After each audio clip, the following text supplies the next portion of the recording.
Sən kasıb deyilsən. Sadəcə olaraq gücünü vermisən boş söhbətlərə, mənasız həyata, sosial şəbəkələrə və təxirə salmağa. Sənin doğulduğun gündən bu günə qədər varlı və xoşbəxt yaşamağın təbii haqqındır. Sadəcə olaraq həyatını axışına buraxdığına görə, planlaşdırmadığına görə həyat öz axarı ilə səni istəmədiyin bir yerə gətirir və sən xoşbəxt ola bilmirsən.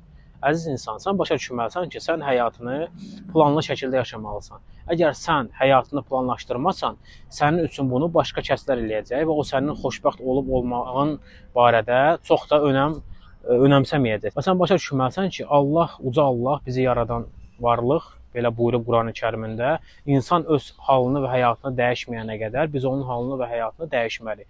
Allah belə seçimi sənin öhdənə buraxıb, sənin şəxsiyyətinə hörmət elədiyinə görə. Bəs sən nəyi gözləyirsən? Sən həyatını dəyişmək üçün, öz təbii haqqını həyatdan tələb eləmək üçün nəyi gözləyirsən?